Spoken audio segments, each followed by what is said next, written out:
Okay, I want to read you just one little chapter of Little House on the Prairie. And this is the actual Little House on the Prairie book. Um, it's the Christmas chapter, and I'll probably cry. All you really need to know is that the kids are like really, really poor, so they're pretty sure that Santa Claus isn't gonna come, and also that Ma really doesn't like Mr. Edwards because she thinks he's like, a savage because he's like a wild man. So, okay. Chapter 19. Mr. Edwards meets Santa Claus. The days were short and cold. The wind whistled sharply, but there was no snow. Cold rains were falling. Day after day, the rain fell, pattering on the roof and pouring from the eaves. Mary and Lara stayed close by the fire, sewing their 9-patch quilt blocks, or cutting paper dolls from scraps of wrapping paper, and hearing the wet sound of the rain. Every night was so cold that they expected to see snow next morning, but in the morning they only saw sad, wet grass. They pressed their noses against the squares of glass in the window Pa had made, and they were glad they could see out, but they wished they could see snow. Lara was anxious because Christmas was near and Santa Claus and his reindeer could not travel without snow. Mary was afraid that even if it snowed, Santa Claus would not find them so far away in Indian territory.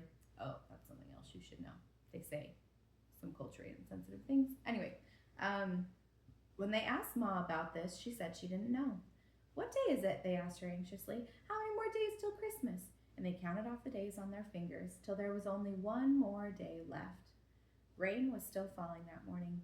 There was not one crack in the gray sky.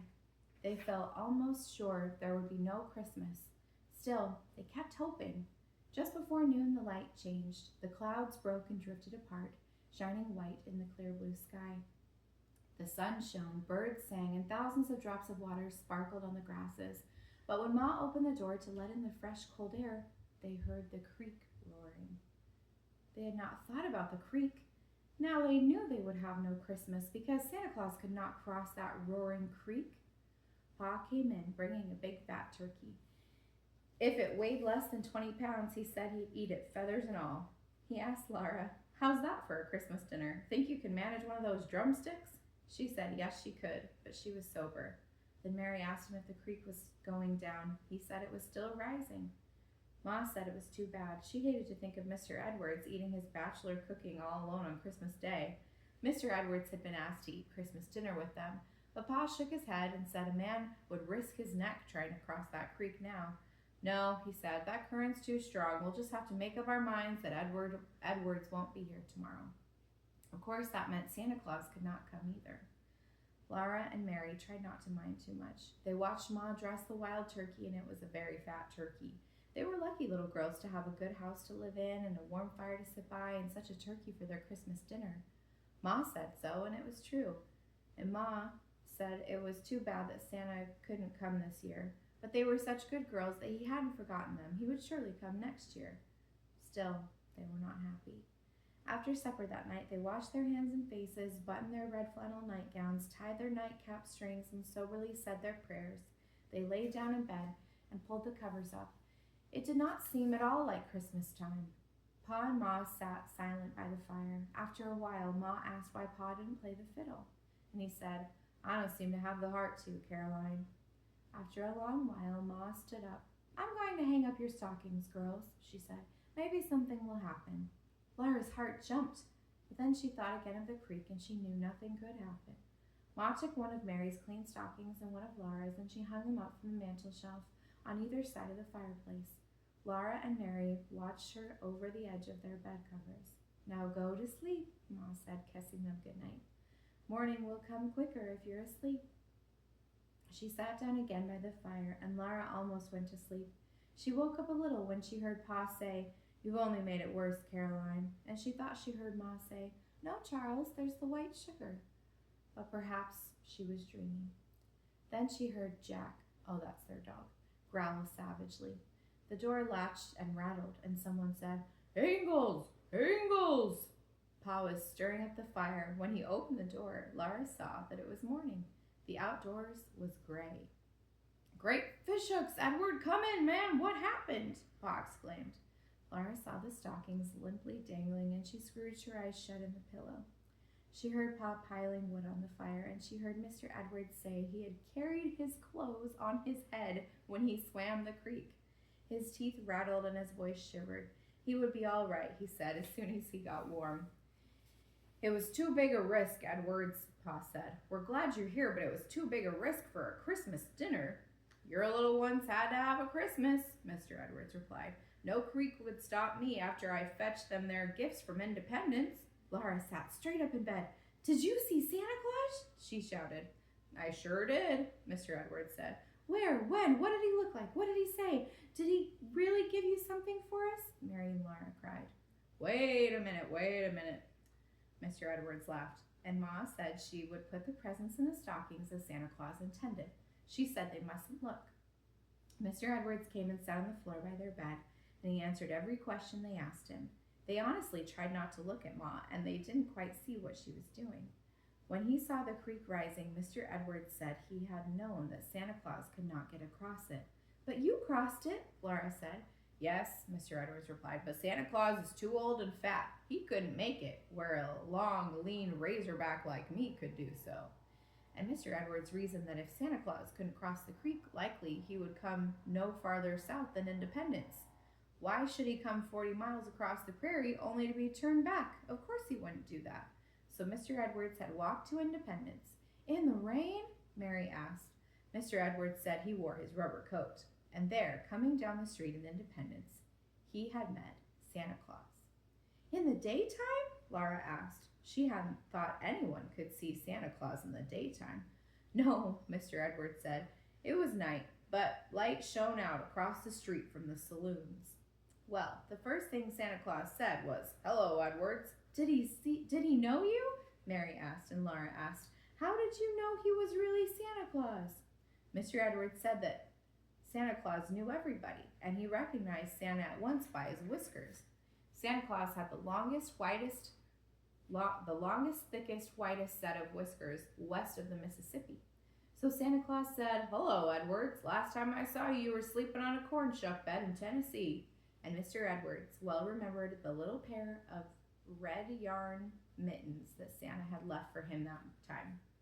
Then Santa Claus said, I understand you're living down along the Verdigris River. Have you ever met up down yonder with two little girls named Mary and Laura?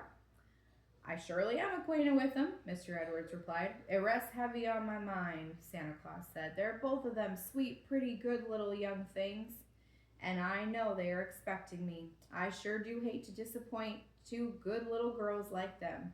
Yet with the water all the way up the way it is, I can never make it across that creek. I can't figure no way whatsoever to get to their cabin this year, Edwards, Santa Claus said. Would you do me the favor to fetch them their gifts this one time? I'll do that with pleasure, Mr. Edwards told him. Then Santa Claus and Mr. Edwards stepped across the street to the hitching post where the pack mule was tied. Didn't he have his reindeer? Laura asked. You know he couldn't. Oh, you know he couldn't, Mary said. There isn't any snow. Exactly, said Mr. Edwards. Santa Claus traveled with pack mule in the Southwest.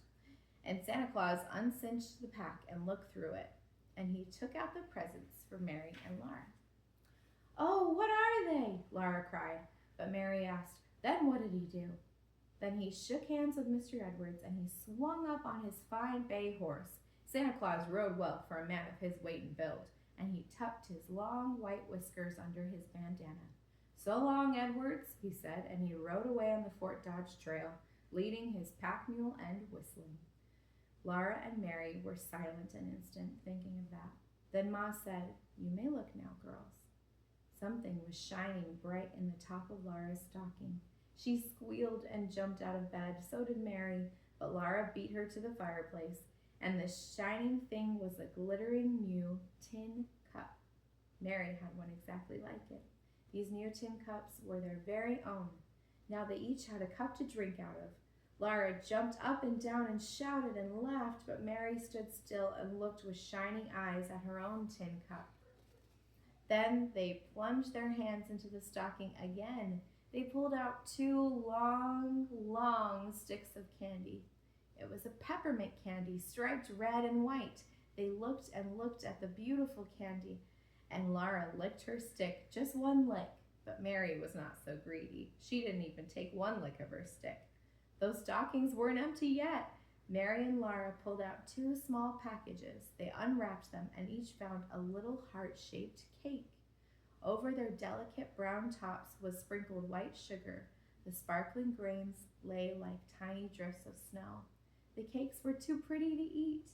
Mary and Laura just looked at them. But at last, Laura turned hers over and she nibbled a tiny nibble from underneath where it wouldn't show.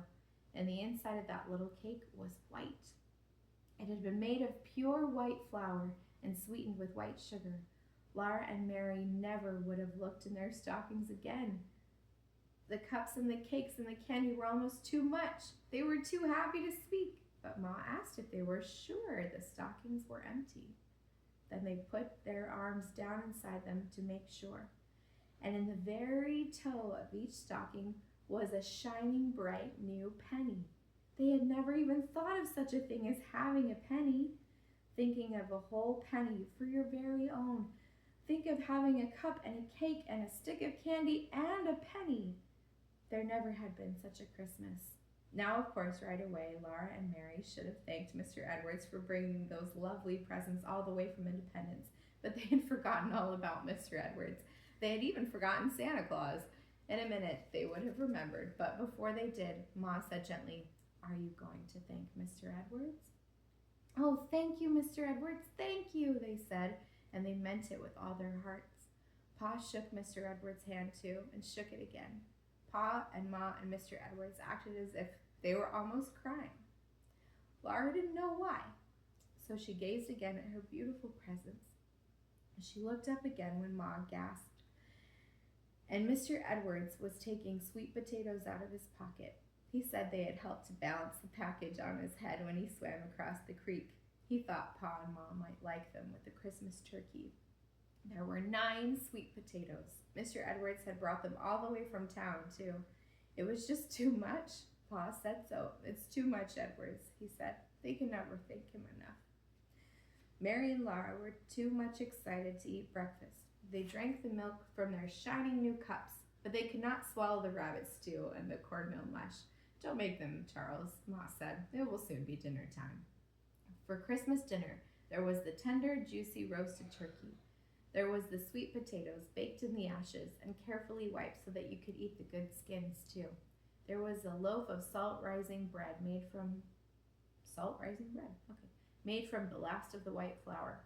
And after all that, there were stewed dried blackberries and little cakes. But these little cakes were made with brown sugar and they did not have white sugar sprinkled over the tops. Then Pa and Ma and Mr. Edwards sat by the fire and talked about Christmas times back in Tennessee and up north in the big woods. But Mary and Laura looked at their beautiful cakes and played with their pennies and drank out of their new cups. And little by little they licked and sucked their sticks of candy till each stick was sharp-pointed at one end. That was a happy Christmas. It's probably more beautiful if you know just how much Ma hated Mr. Edwards until that moment. But anyway, that's Little House. Merry Christmas.